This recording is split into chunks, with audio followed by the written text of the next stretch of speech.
Step 2, billets. If I wanted to call that cat, I would say, don't say anything. I would say, come here. Susie? In this step, I'm going to teach my premier move. I've often said I think I could make my living with nothing more than a pad of paper and a pen and the knowledge of perfected center tear. Thank you. I have done it literally thousands and thousands of times over the course of my career. I'm going to teach you every little detail about how to do it correctly, as well as my natural billet switch and my thought on the Oste2 Nova move.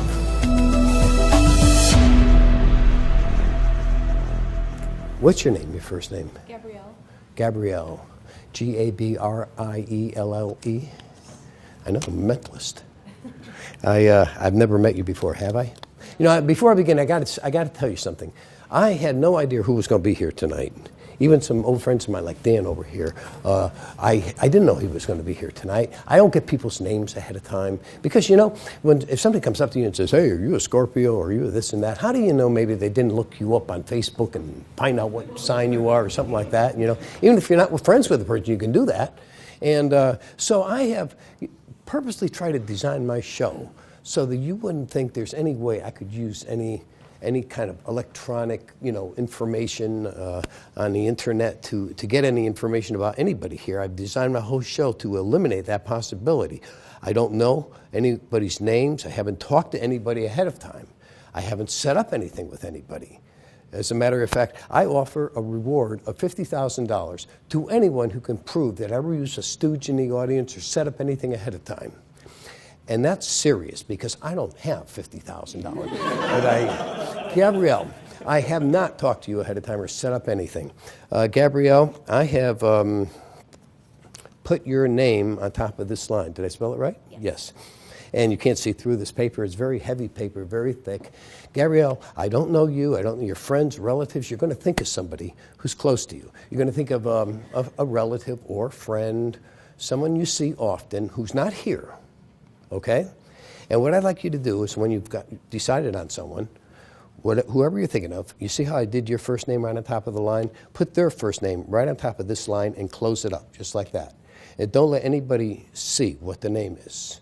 Okay? Watch out for the girl behind you. She looks like a peeker to me. I'm going to step over to this side, far away while she's doing it so you won't think anything's set up. The reason I told her to pick someone who's not here is because people always used to say to me, well, did I give it away and look at the person that I was thinking of, and you saw who I looked at, and that's how you did it. If the person's not here, obviously that can't be a factor. Correct? Okay, done? Just the paper. Oh, just not the pad. I'm not trying to see anything, okay? I just want to touch it. For a lot of what I do, I use my hands, but I can't even explain. Did you change your mind? Okay, so when I asked you to think of somebody, this is the first person you came up with. Now, I don't want to touch the pad because there are suspicious people who say, well, maybe I pressed hard and there's a mark on the next sheet down or something like that. So you hold the pad. Take the pen in your other hand and take the pen in your other hand and hold your right hand out. I'm not trying to see anything. And take the pieces just like this and squeeze them tightly. Did you choose a relative? No. Just a friend? Okay, is it a very close friend? This friend of yours, is it more than just a friendship? It's a romantic relationship, isn't it? And you've known this person for a while. Did you used to know that person for a while, and then you kind of didn't see them, and then you saw them again? Or is this person for what, 2-3 years? How long is this person? I'm trying to set it in my mind to get a feeling. 6 years. 6 years, okay. And as a matter of fact, when's the last time you saw him? Sunday, okay. If your friend were here right now, standing right here, don't say anything, don't move your lips or anything, but if he was standing here right now and you wanted to introduce me to him, you would say to me, Richard, this is my very good friend, Matthew. Is it? Thank you very much. Thank you.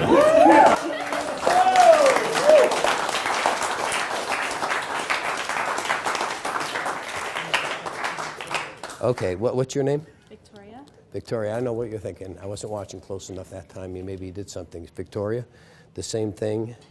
Victoria. Correct? Yeah. Okay, you do the same thing. And, oh, you know what? I'm sorry, there was already something written on the other side of that paper. I got grocery list on me and everything. Victoria, you think of someone. Okay. Could even be a pet. I don't care. Later, I'm going to do this with the entire audience, so you'll all have a chance to try this, okay? But for now, just Victoria, put a name there. Don't let anybody see it. And then close it up. Once again, I'll step way back over here, okay? And 6 years, huh? Yeah. When's you going to get the ring? Okay, just wondering, you know. Done? Yeah. Okay. You want me to talk to him? You know, I can do the thing with the spoon, you know. And what about you now, Victoria? This person that you chose, is this a person that came right to your mind, or did you, in fact, you know, think of one person, change your mind, say, maybe I'll do this person, maybe I'll do that person? I technically changed. Yeah. You technically changed. It is a person, right? Nope. I didn't think so. I'm a crazy cat lady. But, yeah, that's okay. That's okay. It's your cat. Yeah. That's okay. If you were thought of a person first, but then you changed your mind and said, I'm going to go with the cat. The cat, if the cat were here, is it two colors? Mostly one color, but there's another shade right over here, lighter shade. You've had the cat a long time? Yeah. Was the cat at the vet recently? No. Okay, the cat's in good health then? Okay. If was that? It better be. Yeah, no. I'm sure. If the cat were there, right there, you'd be surprised what's the cat doing here. But if I wanted to call that cat, I would say, don't say anything. I would say, come here. Susie? Oh my God, stop it. You keep the pieces. I'll take this back. Thank you very much. I know, crazy, huh? Billets. What you see here are all the props that I've needed to use to make a living over the last 45 years. I'd like to teach you my perfected center tear today. And before I begin, let me explain to you a little bit of the history of the center tear and what the basic center tear is, and then I'm going to teach you my perfected center tear. The original center tear, and I was a good friend with Al Mann, and he used to do all kinds of research to see where the center tear came from originally. And after years and years of studying and trying to get to the bottom of it, it looks like probably spirit mediums were doing this back in the 1800s. Nobody really knows who first came up with the idea of the center tear. Basically, the original center tear looks like this. You draw a circle in the center of the paper, and you have somebody write something in the center of the circle. And then they fold the paper in half 2 times, like this. If you take the paper back, the center is right about here. If you rip through the paper this way, and then through the paper this way, the section with the center will be right here. Now, if you put these pieces into an ashtray and hold back the center, it looks like you placed all the pieces in the ashtray, but in reality, you have the piece with the information that you can later open and look at behind the scenes. That's the way the center tear was presented for a long, long time. Just for the record, it's almost impossible to burn anything these days. So Al Mann came up with a good method, and that was to simply take a wine bottle, maybe a red wine bottle that had that dark green color, or any kind of bottle that had a thin neck, and after you've ripped the paper, just hand the pieces to a spectator to stick down into the bottle. You see, that works out perfectly because the pieces go into the bottle, nobody can see what's on them, you can't get back to them, so it solves the problem of trying to burn something in a day and age when any kind of fire in a public place is almost forbidden. And of course, while the person is putting the pieces down into the bottle, or burning them if you're able to do it the old-fashioned way, you secretly open this center behind whatever and read what is written on it. So that's the center tear. That's the original center tear. Now, back in 1933, Al Baker wrote a book. And in the book, Al Baker talks about and explains the umbrella move. The umbrella move, as applied to billets, was a move that you use after you've switched the billet for a duplicate and you wanted to read what was on the original billet. You would put your thumb inside the paper and squeeze to pop it open like an umbrella. That's the umbrella move. Let me do that for you again. You would get your thumb inside, push it to the middle, and then pop the paper open. Hence the umbrella move. That was in 1933 that Al Baker wrote about the umbrella move, although it's pretty well believed that Bert Reese and other early billet workers already were using this move commonly. What was unique to Al Baker was he applied the umbrella move to the center of the center tear so that he could steal away that center and then pop it open in the same way as the larger piece of paper. And after his first book, and I can't tell you the exact date, but he wrote up a center tear method that combined the traditional center tear with his umbrella move, and he called it the New Wave center tear, so that the mentalist could rip the pieces up and then do the umbrella move in his hands as he gave the pieces to the spectator who wrote on there and do another tear or two. I became interested in developing a center tear where you could read the center as you tore it because of an accident. See, I was doing a show at a person's house, and actually the person himself was a magician who hired me to come in. And my method of doing the center tear was the standard method where you fold the paper twice in half, but I was wearing a vest. And what I did was to take the pieces back and give it a couple quick tears, just like in the original method, and then say, look, and I'm going to put these pieces in my back pocket. And as I turned to put them in my back pocket, I took the stolen center and shoved it into my vest pocket. So then later, when I picked up a pad or a clipboard to make notes on, I opened it up behind there, and I could read everything I had written, and that's how I got the information. Well, the next day, this friend of mine said to me, what was that you did? Could you actually read the paper as you were tearing it up? And I laughed, and I said, no, and I told him what I did. But then I thought about it, and I said, what a great thing that would be, is if you could actually read the writing as you're tearing up the paper. And from that point on, I started working on different methods to try to come up to do that very thing. Now, I did know of Al Baker's method. Frankly, I couldn't do it. I mean, I tried to do it. It was very hard. From what I read, Al Baker could do it, but I don't think it ever caught on tremendously, because from the 40s through the time that Al Mann and I put our methods out, nobody had ever come up with any other read and tear methods, if you will, if you want to call it that, a method where you can read the information as you tore the paper. Finally, Al and I put out a book together called The Apotheosis. And in the book, there were two different read as you tear methods. One was Al's method for doing Al Baker's center tear, where he had a few different handlings to make it easier to do. But also in that book was my method for doing a tear and read, which was entirely different. It was a method where instead of trying to open up the center after you had stolen it away or even gotten it behind the other pieces, it was a method where the paper actually was open in the process of tearing it. This, I called the original the ultimate center tear.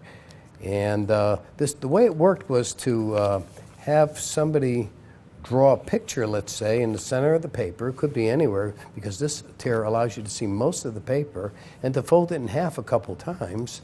And the way this one works, and this is not This is not the method I'll be teaching you today, but I just want to give you background, and I'll also tell you where you can find this method in print.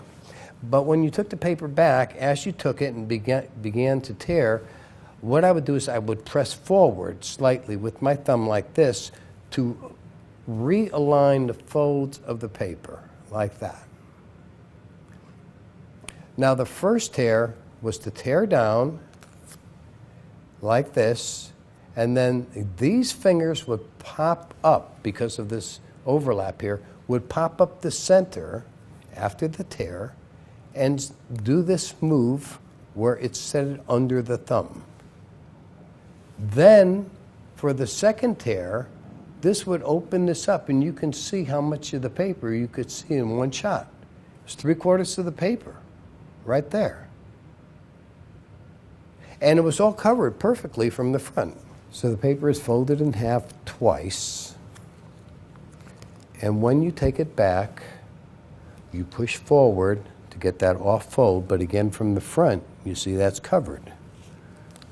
From the back it looks like this, but from the front it just looks like that. So it looks like you haven't done anything. The first tear is ripped off. Now you notice I came back a little bit toward this angle to cover, to open up the paper and get that first fold open. I'm trying to do it slow now, so it's a little bit difficult to do it slow and still show you the moves, but that's the way it worked. Rip, comes open like this, back here, and to rip a second time, but this way, so that behind the scenes, you have this big old section opened up. And that was the original ultimate center tear.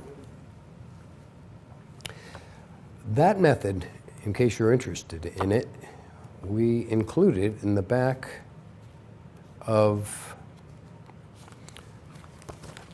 the newest book on, my newest book on the center tear, The Perfected Center Tear, and it's in the bonus section. It's called The Ultimate Center Tear.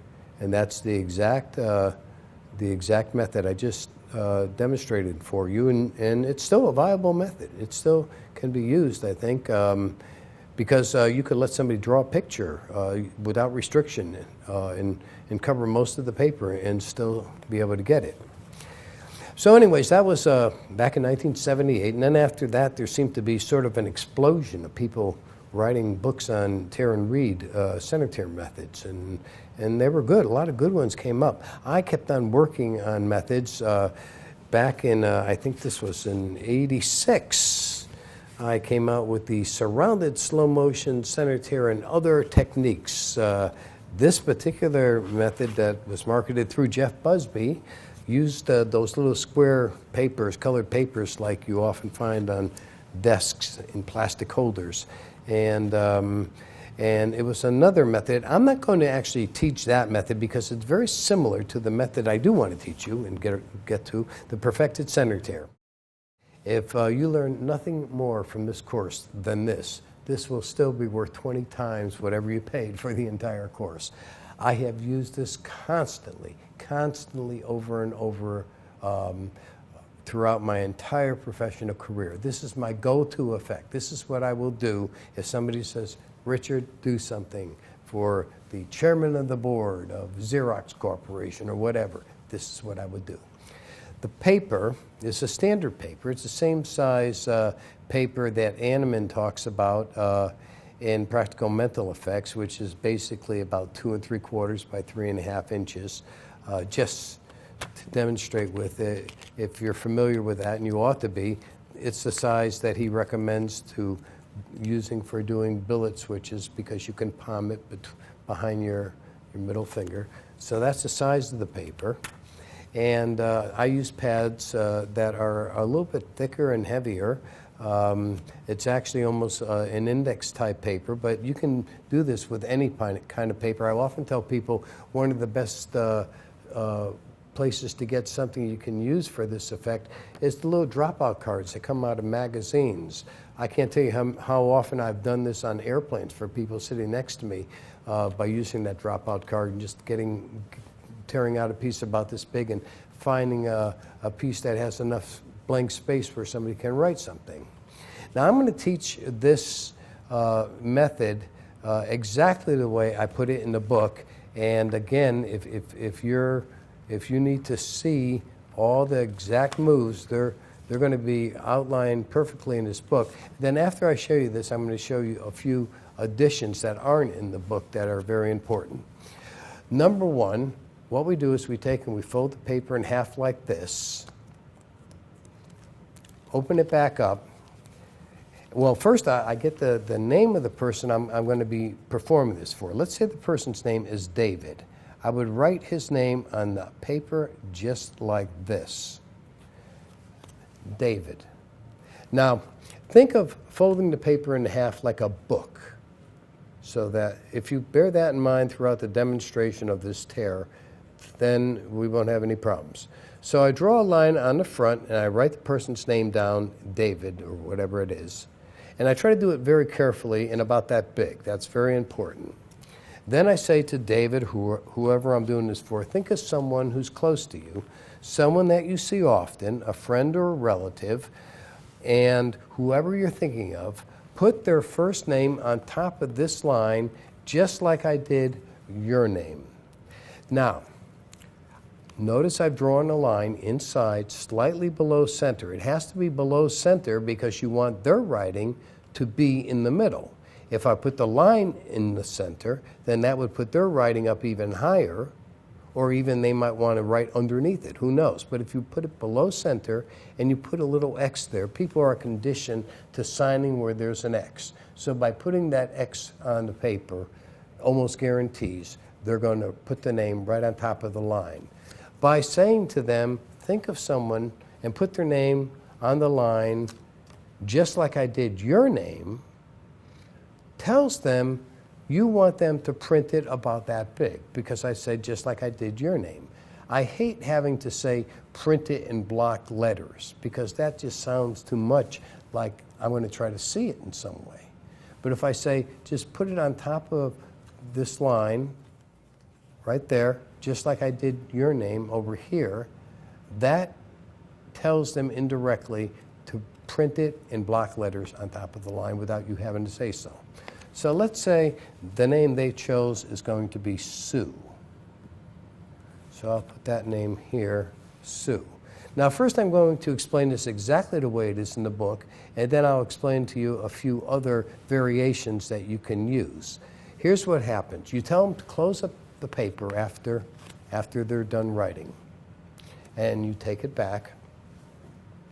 Now, imagine the audience is on this side, just like I am here, and I'm going to do it for you, and then we'll get a close-up of it from over my shoulder so you can see it from a different angle.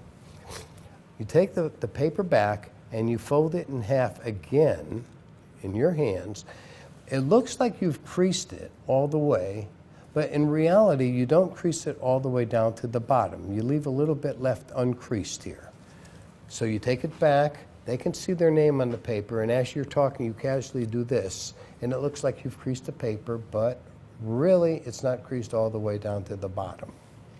Now this next part is very important. You need to take and hold the paper like this, because you're going to tear it down like this. If you hold it like this, it won't work, because after you tear it, if you're holding it like this, you're going to be in a position where you have to twist your hands like this to be able to make the moves work. If, in fact, you hold the paper like this, when you tear down the center, you notice how my fingers are together, when you tear down the center, now, if I just do this, see it's sticking straight out from my thumb and forefinger of each hand. And that's exactly what happens. You do the tear, and because this paper was not creased all the way to the bottom, you can see it flaring open. And what happens is that goes under your thumb and pops it open in one fold. So in one tear, you've now opened the paper with the important information, one fold.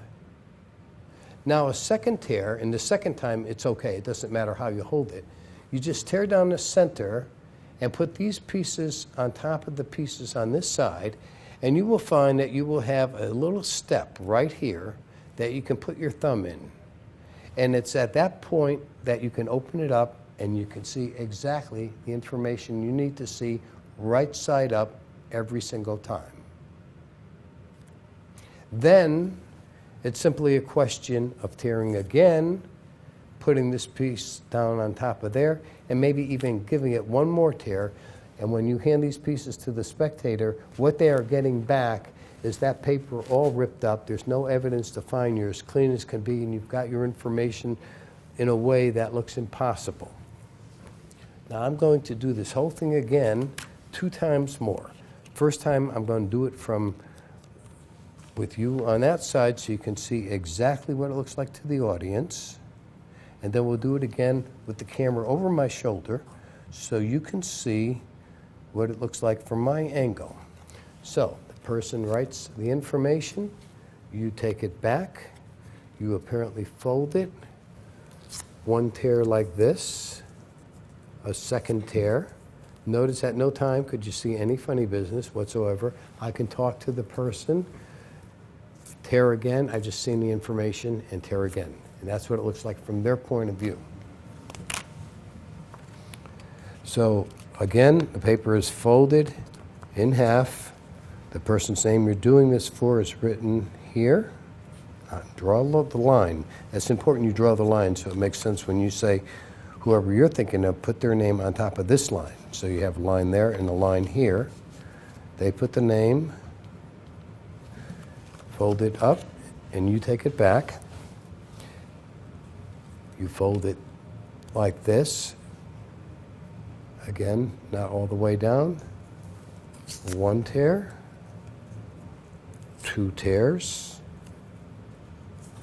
Talk for a minute. Get ready to tear again. Now we're all set to go.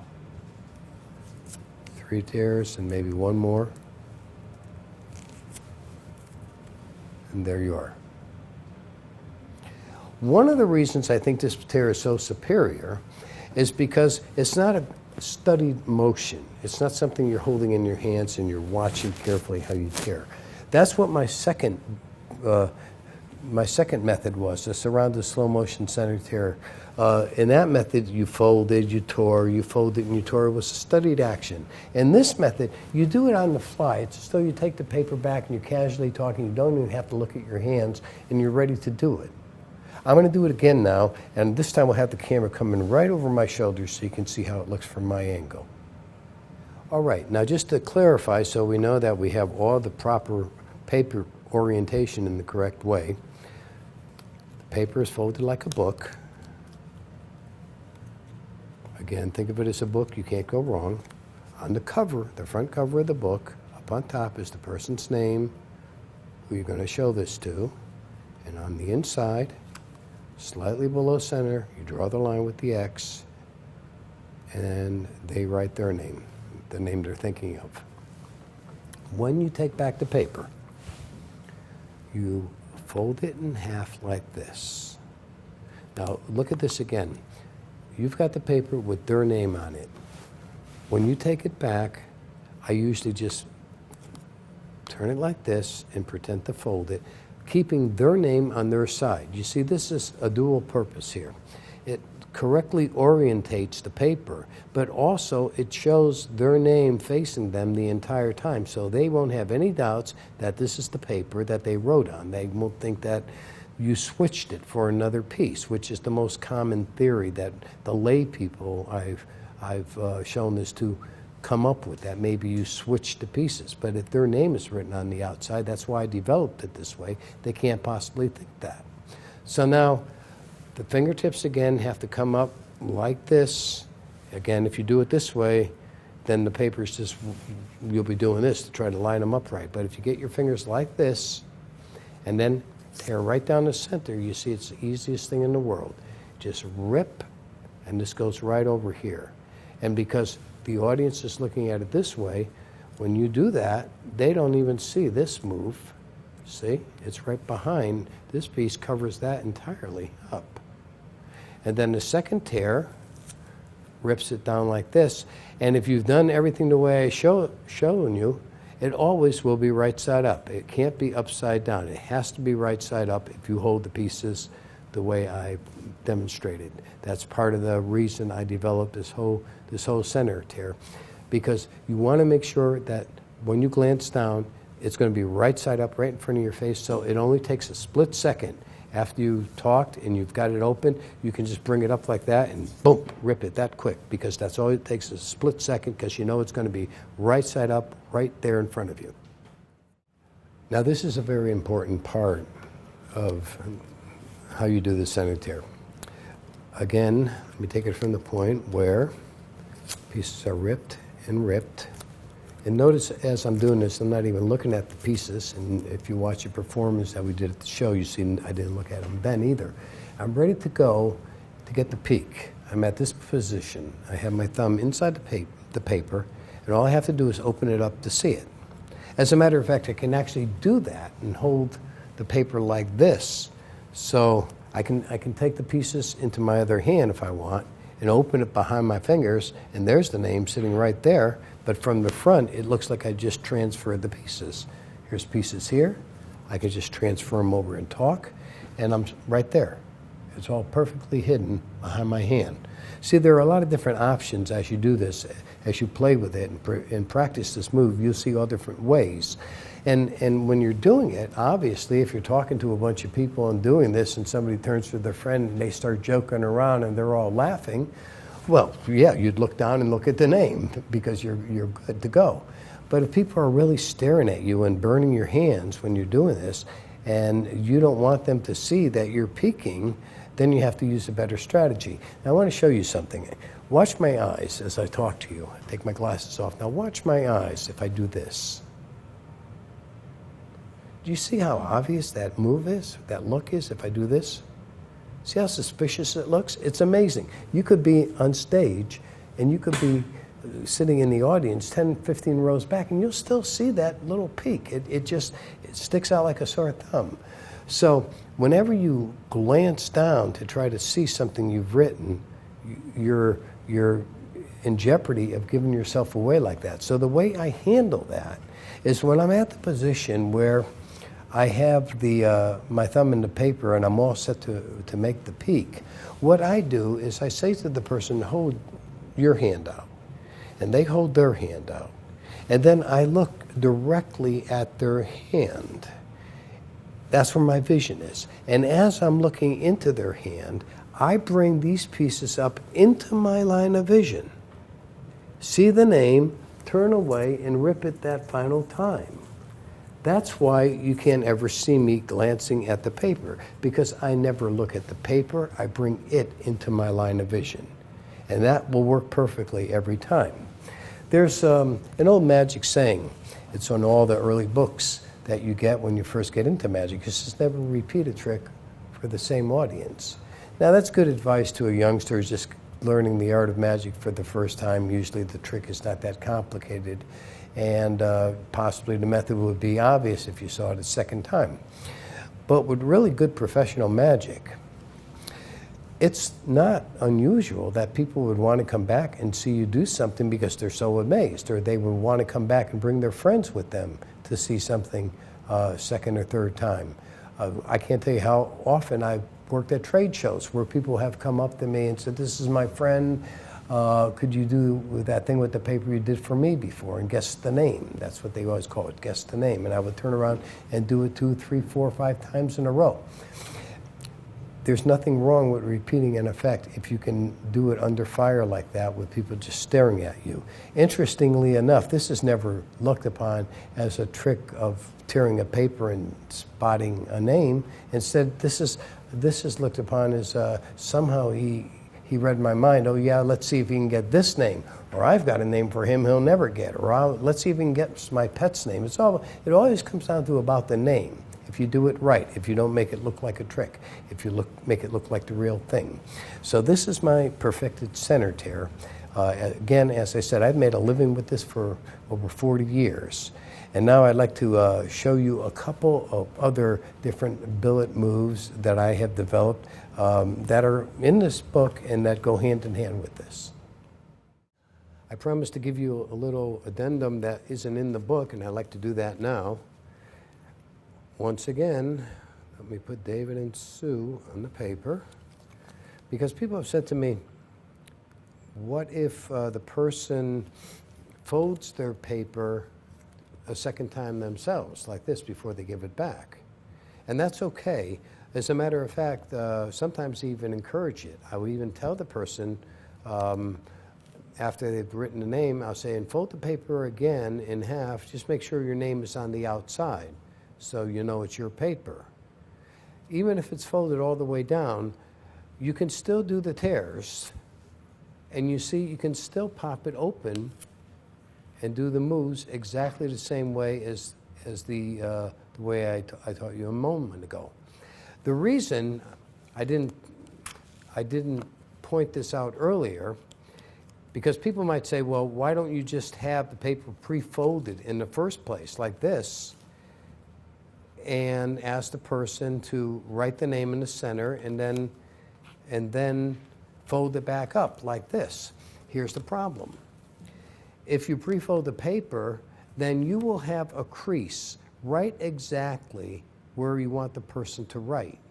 And that might put off some people from actually writing right there. Instead of putting Sue where you want them to, they might put it up higher or even underneath the line, any place but right directly on the crease. So if you want, you can still do the routine exactly the way I showed it already, with the paper only folded one time. Draw the line below center, have them put the name that they choose, and fold it, close it up, just say the word close it up, and then you can say to them, fold it in half again, just make sure your name is on the outside so there can be no mistakes. And if they do it that way, then it looks totally innocent and clean, and you can still do the exact moves. By taking it back, the first tear, you can still pop it open just as easily and do the second tear and then do your peak. So that's an option. I sometimes do it that way. And I should point out one last thing. When you have information written on the center of a piece of paper and it's folded twice, it seems so very secure. If somebody writes something and folds a paper like that and the writing is on the inside, it seems impossible that there's any way you could try to peek in there and spot what that information is. See, there's always a debate, what's better, a peek or a center tear? Well, usually with a peek, the information is written in one of the 4 quarters of the folded paper, and that's how you get your peek, by popping it open, so to speak.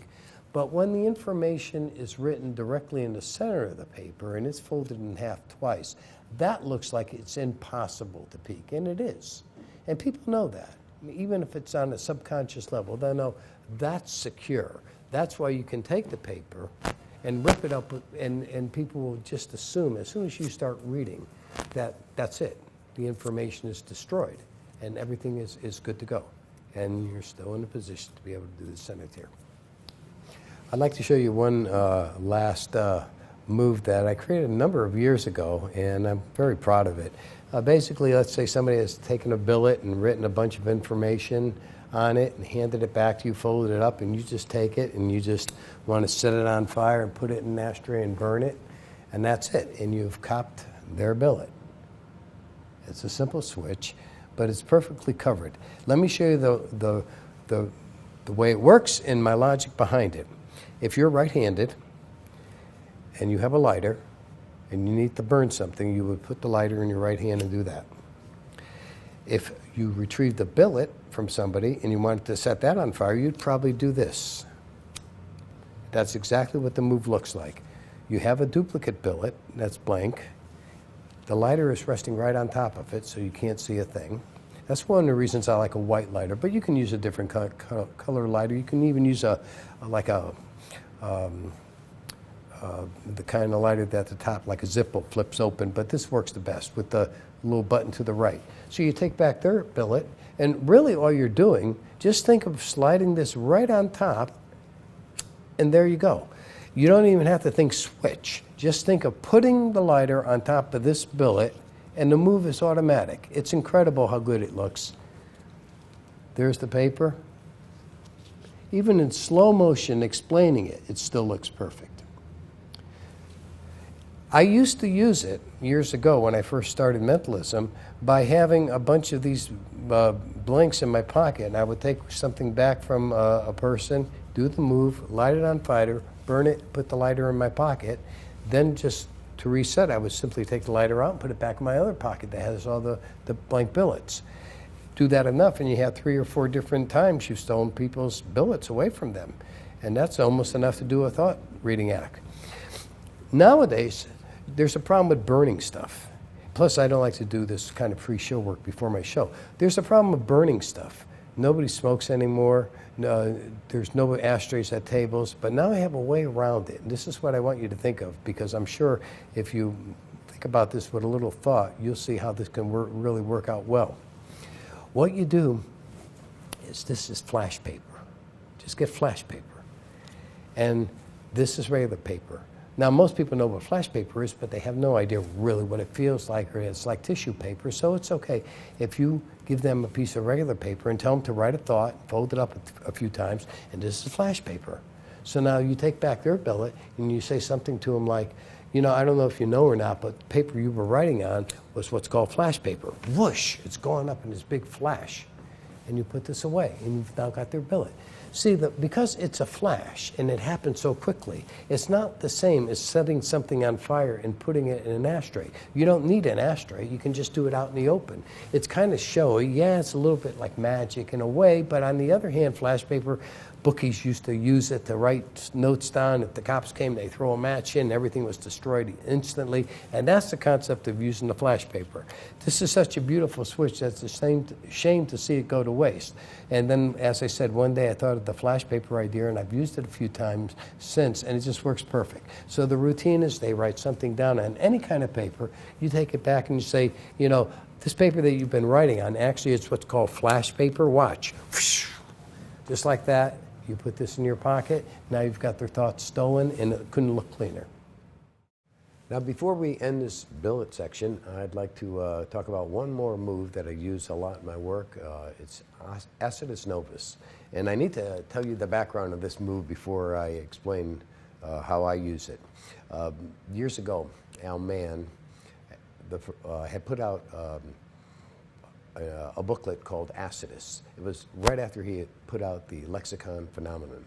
And Oste2 was his take on the Raxin master billet move, just to give you a little background information.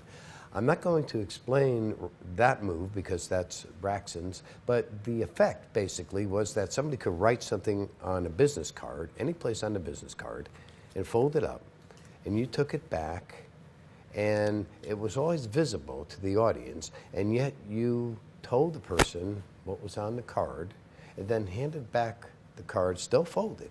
It was that clean. And there was a lot of work involved. It's not an easy move, but if you saw Raxin do it, it was incredible. It looked like he just took this billet and he held it to his forehead for a second and held it like this and just talked, and it was that clean. Al improved it, if you will. And instead of allowing the spectator to put the information anywhere at all on the business card, he restricted the information to be in this lower quarter over here. If you folded the card like this, the information had to be right here in this lower quarter. Let me just quickly put an X there to show you where I'm talking about. And that was a way to do the move in a simpler fashion, if you will. So I got the book at the time. As a matter of fact, my book is copy number 1. It's actually written on my book, copy number 1. But the first thing I thought of, I learned the move and everything, but the first thing I thought of is, if you restrict the writing to that little area, well, heck, can't you just, like, do that and see it?